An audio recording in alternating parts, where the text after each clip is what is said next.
Kawan-kawan, selamat datang di channel Gema Kebangsaan.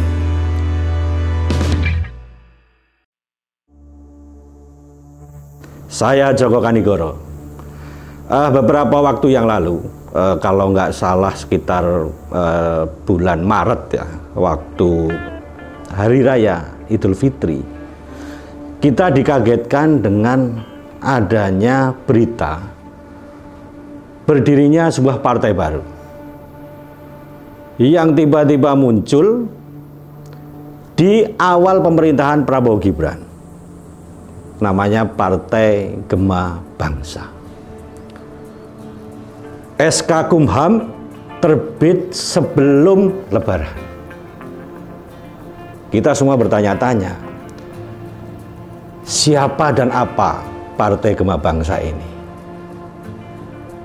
Tiba-tiba muncul di tengah gegap gempita awal pemerintahan Prabowo Gibran. Kita telusuri siapa ini sebenarnya, siapa yang membentuk dan orang-orangnya siapa. Dan kita bertemu ada salah satu pendiri itu yang namanya Ahmad Taufik, yang posisinya sebagai ketua umum. Kita coba hubungi beliau dan kita ingin tahu apa sebenarnya Partai Gema Bangsa ini dan apa motivasinya dan bagaimana latar belakangnya berdirinya partai ini. Dan kemarin kita sudah bertemu dengan mereka. Kita sudah bertemu dengan Ahmad Taufik sebagai ketua umum dan Muhammad Sopyan sebagai sekjen atau sekretaris jenderal Partai Gema Bangsa, dan Abdul Khalik Ahmad sebagai wakil ketua umum. Ahmad Taufik mengatakan bahwa partai ini berdiri sebagai antitesa dari partai-partai sebelumnya.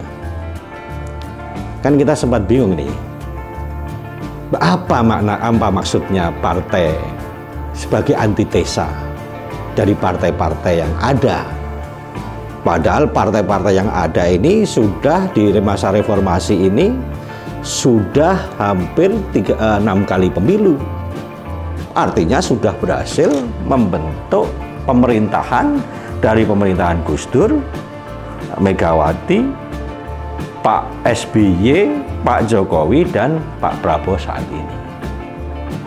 Dan kita sudah bisa merasakan dan tahu bahwa di era reformasi ini, pemerintahan yang dibentuk oleh partai-partai politik ini sudah cukup berhasil untuk membangun peradaban baru di tanah air kita. Tapi juga proses reformasi ini mereka sudah melakukan transformasi dari kepemimpinan Orde Lama, Orde Baru, dan sekarang menjadi Orde Reformasi. Tapi sama teman-teman ini dari Partai Gema Bangsa ini dianggap ini tidak cukup. Nah, kita coba mengupas, mewawancarai ketiga tokoh ini. Yang kita kalau lihat Partai Gema Bangsa ini, kita bertanya-tanya, nggak ada tokohnya. Siapa Ahmad Taufik, siapa Muhammad Sopyan, siapa Abdul Khalik Ahmad. Kita bukan tokoh, maksudnya bukan tokoh sentral di dinamika politik di Indonesia. Ahmad Taufik dia, tapi kalau kita lihat ternyata ketiga orang ini juga bukan kaleng-kaleng, Pak. Ternyata Ahmad Taufik ini dialah pendiri partai PMB atau Partai Matahari Bangsa. Pendiri dan inisiator berdirinya Partai Nasdem. Dan inisiator dan pendiri Partai Perindo. Dan di dalam tiga partai ini, Ahmad Taufik memang dia selaku sekjen, karena memang sebagai seorang inisiator organisasi partai, memang dia memposisikan diri sebagai sekjen. Dan ini sudah teruji. Punya pengalaman membangun partai, punya pengalaman ikut pemilu, walaupun yang pertama dan yang terakhir itu tidak lolos di parlemen threshold, tapi Nasdem ini menjadi partai yang cukup besar dan partai yang diperhitungkan sampai detik ini. Begitu juga Ahmad Sofyan. Ternyata Ahmad Sofyan ini seorang akademisi, seorang doktor, dan dia memang ahli dalam membangun sebuah organisasi besar yang namanya partai politik. Dia juga menginisiasi PMB, Nasdem, dan Perindo. Sementara Abdul Halik Ahmad ini, dia adalah pendiri PKB zaman Gus Dur. Dan kiprahnya di partai politik, dia tidak berhenti. Dia pernah menjadi anggota MPR di masa Orde Baru, menjadi anggota DPR RI di pemilu 99 melalui PKB. Nah, dari ketiga tokoh ini, kita anggap semua ini Muhammadiyah. Ternyata enggak juga. Ternyata Abdul Halik itu adalah tokoh NU.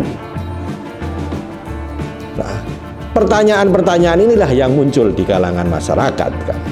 Oh, Ahmad Rafiq ya pasti Muhammadiyah. Oh, Ahmad Sofyan Muhammadiyah. Tapi begitu di situ ada Abdul Halik, ternyata bukan Muhammadiyah. Tapi yang menurut saya, terlepas dari itu semua, yang paling menarik adalah ketika mereka membangun partai ini, ternyata walaupun berdiri di tanggal bulan Maret atau dia berdiri tanggal 17 Januari 2025, tetapi ternyata persiapannya sudah panjang. Jadi saya ceritakan sedikit ini. Jadi ketika Ahmad Rafiq dan Muhammad Sofyan dan Abdul Halik ini berada di Perindo itu, tahun 2018 ternyata mereka ini sudah gelisah bahwa partai kita ini terlalu sentralistik. Partai di Indonesia ini hanya dimiliki oleh satu orang. Sahamnya dikuasai satu orang. Dan inilah yang memberi ruang kepada oligarki untuk menguasai partai-partai politik di Indonesia. Sebagai tokoh-tokoh yang idealis, saya kira ini menjadi kegelisahan yang penting gitu ya. Artinya ini menjadi problem politik di Indonesia. Kenapa kemudian di era reformasi ini proses transformasi ke tatanan politik yang demokratis tetapi juga benar itu tidak tercapai. Partai politik menjadi kekuasaan yang menurut saya absolut, digunakan oleh kaum modal, orang yang punya duit atau dia darah biru politik untuk dia mempertahankan status quo. Tetapi di dalam undang-undang konstitusi kita, pemerintahan kita, baik itu presiden, gubernur dan bupati, dibatasi dua periode atau 10 tahun. Sementara di partai politik tidak dibatasi. Anggota DPR juga nggak dibatasi. Jadi generasi yang sekarang ini punya kesadaran politik semakin terbatas di partai politik itu. Baik dia untuk menjadi ketua umum partai, menjadi anggota legislatif, mereka semakin terbatas. Nah, inilah kegelisahan yang mereka pikirkan. Maka kemudian mereka ini membentuk partai politik baru, namanya Partai Gema Kebangsaan. Kalau kita jabarkan menjadi Partai Gerakan Mandiri Bangsa atau Partai Gema Bangsa. Ini yang menurut saya menarik. Dari Ahmad Rafiq bicara bahwa tujuan partai ini, kita mempunyai program partai atau platform partai, cita-cita politik partai, yaitu Indonesia Mandiri.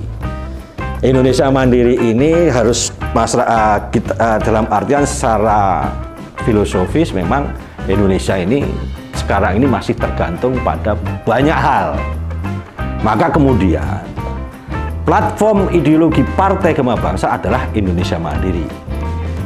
Mandiri secara individu, mandiri secara politik, dan mandiri secara budaya. Mandiri secara individu, kita memang harus mandiri. Kita harus bisa memecahkan persoalan-persoalan kita sendiri. Meskipun kemandirian itu tidak terjemahkan, kemudian kita itu tidak tergantung siapa-siapa terus bebas-bebas saja. Tetapi mandiri itu dalam artian adalah kesetaraan. kita berdikari, kita duduk dalam bangku yang sama, dan kita mendapatkan hasil atau berdiri mencapai cita-cita yang sama dalam soal individu. Kemandirian politik, kita tidak bisa terkooptasi oleh kelompok manapun yang memang punya kepentingan yang lebih besar. Kita tidak punya independen, tidak punya kebebasan atau kemerdekaan dalam menentukan arah politik kita. Dan kemandirian bangsa memang kita ini sekarang masih tergantung. Walaupun di pemerintahan Prabowo sekarang sudah mulai program politik, program pemerintahan Prabowo adalah salah satunya adalah kemandirian. Dan ini cocok dengan Partai Gema Bangsa ini. Nah, tapi di lain itu, ini menjadi partai masa depan, partai alternatif, di mana ketika oligarki yang mengkooptasi para politisi, sehingga politisi ini hanya menginduk dan tidak punya kemandirian. Semua partai politik bersifat top down, instruktif, rekomendatif, sehingga tidak ada kekuasaan atau kekuatan politik dari masing-masing anggota maupun kader maupun pengurus di daerah maupun di bawah kepemilikan seorang pemilik partai politik. Inilah yang menjadi kegelisahan tokoh-tokoh atau kawan-kawan di Partai Gema Bangsa. Nah, dalam proses transformasi politik ini, mereka menawarkan alternatif. Jadi partai politik ini desentralistik. Jadi masing-masing itu berdiri berdasarkan inisiatif. Salah satu contohnya, ternyata partai ini sudah digagas mereka 2018-2019. Mereka konsolidasi, gelisah. Kita ini tidak punya kekuatan politik yang real, yang dikuasai dan dipegang oleh mereka. Mereka berkumpul, mengkonsolidasikan diri, dan itu dilakukan oleh jaringan Ahmad Sofyan waktu dia keluar dari Pendo di 2019 dan 2020. Mereka mengkonsolidasi, teman-teman daerah mengkonsolidasi di antara mereka, menggagas. Waktu itu dinamakan gagasan awal partai ini adalah inisiator Indonesia Mandiri. Begitu mereka sudah menggagas, terus mereka bicara.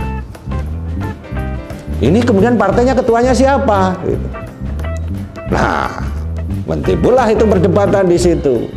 Ada yang mengatakan bahwa kita harus nyari tokoh nih. Partai kalau nggak ada duit, tapi disitulah dinamika politik terjadi. Dialektikanya terjadi sehingga mereka bersama memutuskan secara musyawarah bahwa kita tidak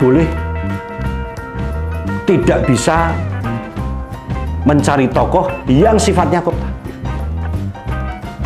Kita harus mandiri. Ya sudah, ketua umumnya kita, sekjennya kita, semua yang kita miliki, saham 100% milik kita. Dan kita tidak boleh ketua umum memiliki saham yang lebih dari kita. Kalau mereka sepakat, ditawarkanlah kepada Ahmad Rafiq. Padahal Ahmad Rafiq waktu itu memberikan partai, tapi nggak saya sebutkan partai namanya apa. Dia ditawari oleh orang, karena memang Ahmad Rafiq ini kan paling, menurut saya punya kualitas sebagai inisiator partai, memang dia teruji. Maka ada orang mau mengajak Ahmad Rafiq untuk mendirikan partai, disediain uang 2 triliun. Dan Ahmad Rafiq menjadi sekjen lagi. Nah, tapi teman-teman ini kemudian mendatangi Ahmad Rafiq. Mas, kita ini dirikan partai atas inisiatif teman-teman di daerah. Ini button up ini. Dan mereka semuanya menggagas ini menjadi partai yang mempunyai kemandirian bersama, punya hak yang sama, punya otoritas yang sama, otonomi yang sama. Nah, kita minta Ahmad Rafiq untuk menjadi ketua umum. Disinilah dilema Ahmad Rafiq ini. Apakah dia menerima partai dengan fasilitas yang gebyar atau partai yang diinisiasi oleh teman-teman? Tapi disitulah dialektika terjadi. Ahmad Rafiq mengatakan, daripada saya ini menjadi partai itu terus saya jadi budak lagi, saya lebih baik menerima teman-teman ini yang berinisiasi mendirikan partai baru. Kalau dikalkulasi untuk membentuk mereka itu pengurus provinsi, pengurus kabupaten, kecamatan, itu kalau dikalkulasi duitnya melebihi 2 triliun yang ditawarkan oleh orang itu. Artinya apa? partai politik sudah punya modal lebih dari apa yang ditawarkan oleh partai-partai itu. Dan inilah keputusan Ahmad Rafiq untuk mengambil itu. Itu yang pertama. Yang kedua, bahwa partai politik ini menganut desentralisasi sebagai alternatif. Jadi semua inisiator, semua pengurus di daerah ini mempunyai hak yang sama dengan DPP. Inilah partai super TBK. Melebihi super TBK. Kalau partai TBK ini saham masih dikuasai oleh beberapa orang. Tapi ini adalah partai yang dikuasai oleh seluruh anggota. Anggota partai di desa paling terpencil itu sama sahamnya dengan ketua umum. Ketua umum tidak boleh memveto. Semua pengurus tidak boleh memveto anggota kader pengurus desa. Nggak bisa. Inilah yang menang. Dan di sini memberi ruang kepada semua organisasi untuk bergabung. Jika di pengurusan itu sudah penuh, maka mereka memberikan, ayo mereka bagian dari organ dari partai ini. Boleh mengidentifikasi sebagai anggota partai, atau mereka memiliki identitas sendiri. Dan dia bisa menggalang entitas dari manapun. Menggunakan identitas dari entitas itu. Ini yang menurut saya menarik. Inilah partai menurut saya adalah partai alternatif, partai masa depan yang bisa menampung seluruh kepentingan politik masyarakat di Indonesia, baik di tingkat RT sampai di tingkat nasional. Dan semua memiliki hak yang sama, otoritas yang sama. Semua dimusyawarahkan, semua dirapatkan. Tidak ada kepemilikan tunggal. Kita ini di sini Partai Kembang Bangsa dikatakan oleh Ahmad Rafiq, Ahmad Sofyan dan Pak Kholik itu menjadi partai inisiasi dari seluruh para anggota, para perumus partai ini. Dan mereka terbuka. Dan mereka ternyata juga menggalang atau didukung oleh organisasi-organisasi lain. Yang salah satu saya sebutkan adalah Serikat Hijau. Serikat Hijau ini adalah organisasi lingkungan. Dan mereka tergabung dengan ini. Karena isu krisis iklim ini menjadi isu yang krusial. Inilah yang menjadi bahan pertimbangan. Kenapa Serikat Hijau ini lebih memilih Partai Kembang Bangsa untuk bersama memperjuangkan problem lingkungan kita yang semakin hari semakin buruk. Tapi juga ada dari Dewan Kebudayaan, tokoh-tokoh seniman, tokoh-tokoh budaya ini juga mendukung partai ini. Kenapa? Karena memang kebudayaan politik, kebudayaan di Indonesia ini dengan budaya politik kita nggak nyambung. Budaya kita itu terlalu kebarat-baratan, sementara kita punya lokal budaya yang cukup bagus. Nah, inilah yang harus mereka selesaikan. Sehingga ke depan ini kita mempunyai konstruksi politik yang dilahirkan dari partai politik yang memang dia mengakomodir kepentingan dari seluruh lapisan masyarakat. Inilah Partai Kembang Bangsa. Saya kira teman-teman, kawan-kawan semuanya nanti akan menyaksikan bagaimana Ahmad Rafiq menjabarkan partai ini dan bagaimana Ahmad Sofyan menjabarkan cara kerja partai ini, sehingga teman-teman semua tahu, kawan-kawan semua tahu bahwa oh, partai ini ternyata adalah partai organik. Dan nanti Abdul Kholik juga akan memaparkan bahwa sistem desentralisasi itu atau partisipasi publik itu seperti apa. Itu kita saksikan nanti dalam obrolan Gema Kebangsaan bersama Joko Kanigoro. Kita tunggu tayangan dialog terhadap ketiga tokoh Partai Kembang Bangsa. Terima kasih. Salam take off.